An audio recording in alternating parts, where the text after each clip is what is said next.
All right, so yeah, like Eli said, if you haven't seen it yet, we urge you to watch Everyday Astronaut's amazing conversations with Elon as they walk around Starbase in Boca Chica. Elon was very much focused on Starbase this week, and we figured we'd try to cover what's on Elon's mind and what's going on there. Now, warning, we are also going to geek out a bit over what's taking place at Starbase. I believe we will look back at this time like we look back today at the Apollo missions. Movies are going to be made. People's lives are going to be inspired by what is going on right now in Boca Chica.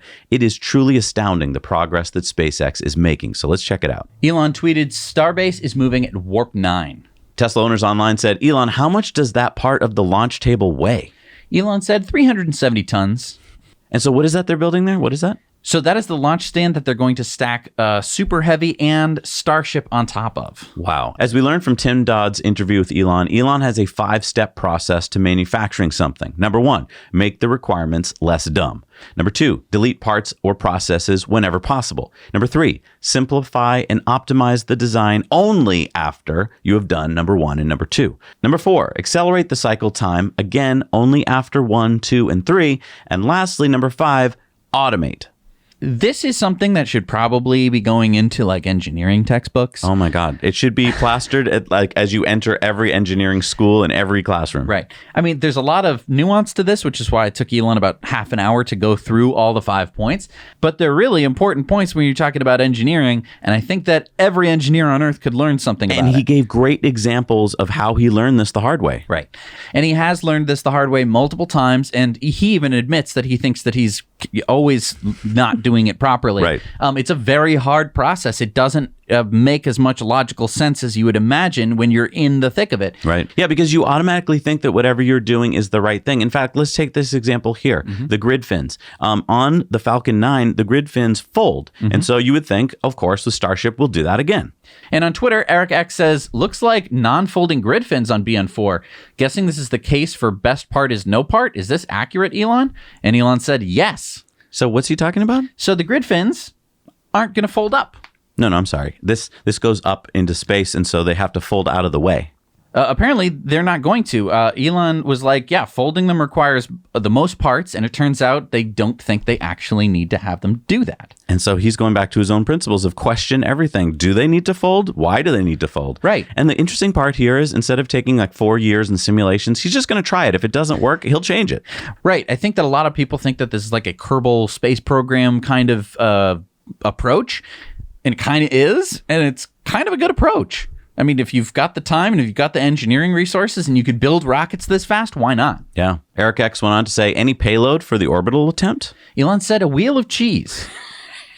What? That I believe a wheel of cheese was in their first payload to orbit. And so do you think it's like a brie and then it comes back all soft and mushy and you just can have like a nice brie party? I don't think it. No, it's not brie. No. Will it make it back alive? I mean, or did you just have like a melted cheese mess inside the... I mean, if something went truly wrong, it's not going to melt. It's a fondue? No, it's going to be just carbon. Our very own Eli said, people really underappreciate how much time and mental energy that Elon puts into making our future better. He's all in and racing against the clock of his own mortality. And this is, by the way, because Elon admitted that he hadn't showered in several days when he was doing the video with Tim Dodd. He just wanted to get this week done. And Eli said, no one knows how much time he has, but however long, it's not enough. And he knows that. Elon said, yep. Wow. So, I mean, he's not pushing like to get a good number out for the next quarter. He's right. pushing because he wants to get this done before he dies. Right. So then Michael Baylor said, orbital launch tower lift is underway. So this is stacking Starship 20 onto booster 4. Elon said stage 0, which is everything needed to launch and catch the rocket, is at least as hard as the booster or ship. So stop there for a second and realize that you think it's hard to get this rocket to go up and come back down. He's saying the launching and the catching of the rocket is equally, if not harder. Right. Just the stuff that's sitting on the ground. It doesn't need to go up in the air at all. It's bolted to the ground, and it's still hard to do. Alan Dale said, is there a render of how the catch of the booster will work? Elon said, we'll post once we have a decent simulation. Our first design will probably be far from the bullseye. And as we watched Elon and Tim talking about Starship, Elon seemed to be getting ideas on how to optimize and iterate, which is really fun because as they're talking, he's like, oh, you know, we could do it differently. We can see here in this Twitter exchange that Elon is always looking for ways to improve. Catboy Rocketry said, everyone yelling about the grid fins like SpaceX didn't have a massive team of engineers research and design these because of clear-cut benefit. Clearly, you on Twitter with a degree in Kerbal Space Program should know more than hundreds of people with degrees and hours of work and research. Elon said, indeed, grid fin designs clearly work, but do they maximize payload? Good chance that they do not. Something with much more drag to reduce terminal velocity and so reduce landing propellant might have better performance, not sure. Potential future optimization. Okay, so like he's already saying like maybe we won't need grid fins. Right. I think it's really cool that they're kind of putting in a big margin on this rocket, so it's not just like it's just enough to get something into whatever we're doing. It's like, oh yeah, there's plenty of room for improvement. Like we could probably also be like launching hundreds of satellites at a time, but yeah, we could make improvements and make it even more efficient. Elon was talking with Tim about how they'll do all this tweaking to save a few pounds here and there and then come back down with Falcon 9 still having a ton of fuel left on board. And he's like, so for all the work you're trying to do to save, a gram here and an ounce there, if you come back with a ton of fuel on board, who cares? So he's looking at it from a bigger perspective of like, maybe we shouldn't care so much about the grid fins being so heavy and worry more about making, the fuel more efficient. Right. He went on to say installing Starship booster engines for first orbital flight. And keep in mind, this is all last week. Right. And you can see him holding little X there. And little X someday is going to have what an amazing story to tell. I mean, I don't think he's at the age where he's going to remember any of this, but it's, he's absorbing it. He's absorbing it. No children have grown up in this environment before where they're just like building a rocket in like weeks at a time. Can you imagine you're the foreman on the job who's moving the cranes and moving, and there's little X and Marvin the dog running around you have to be careful of.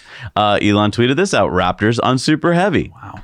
And Eric X said, Mechazilla catching Super Heavy. So this is a simulation that Eric X made, and Elon said, very close to real. Arms are able to move during descent to match exact booster position. Catch point is off to a side in case catch fails. Don't want to hit launch mount. Booster is transferred back to launch mount for next flight, designed to have less than an hour turnaround. So hang on. Slow down. Hang on. Stop. So we're kind of all a little blasé. We're all a little bored of seeing, rockets come down and land on the, on a drone ship, whatever, easy, or the ground. I mean, like whatever.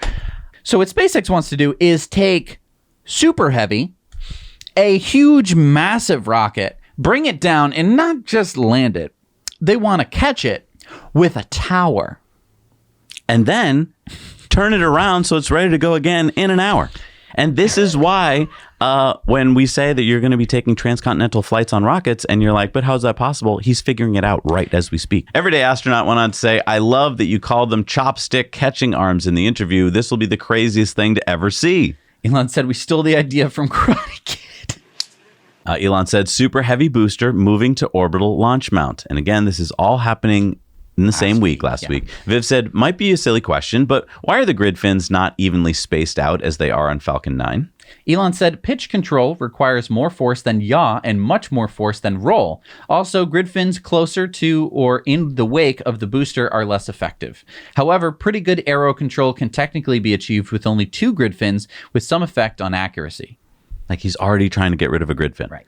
Elon said all 6 engines mounted to first orbital Starship. So the Starship is ready to go. Yeah. And if you just take a look at those rockets for a second, you might be like, why are there 2 different sizes? The ones in the middle are for atmospheric landing, and the ones on the side are for in space. You want different rocket bell designs for whether you're at atmosphere with high pressure or out in space with very low pressure. It's like winter snow tires and summer tires. No, not at all. Elon said moving rocket to orbital launch pad. Elon said Mechazilla will do this for future rockets, but it's not quite ready yet. Oh, so you have to use the crane this time, huh? And if you're looking at this and you're like, wow, it looks tall, but I can't really get the scale. So he said aiming to stack the ship on the booster today. So that's like, how big is that? This is how big it is. And Popa Muscanity said that is so huge, it's mind-blowing. Now, it's not a great sense of scale because I don't know. I haven't been to the pyramids and I haven't seen how big they are. Elon said aiming to stack the ship on the booster today. But then he said later, winds are too high today. Looks like wind speed will be low enough to stack early tomorrow morning. TechVamp said, will this be an issue in the future with maybe better designs for high winds? Because I would imagine this is pretty important for faster launches. Elon said, once Mechazilla is operational, winds will rarely be an issue. All right, so then he tweeted out Starship fully stacked and all these awesome pictures. And I wanted to ask you, Jesse, why is one side of Starship black? So those are the ablative heat tiles. But why only on one side? So like, remember the space shuttle? Oh, right, because it's going to come down like a belly flop. Right. And right. so as it does that, that side heats up a lot. The other side doesn't as much. And you might be wondering, well, why haven't we seen these before? It hasn't gotten high enough to have to go through the atmosphere at such speeds that kind of heating mitigation is going to be needed.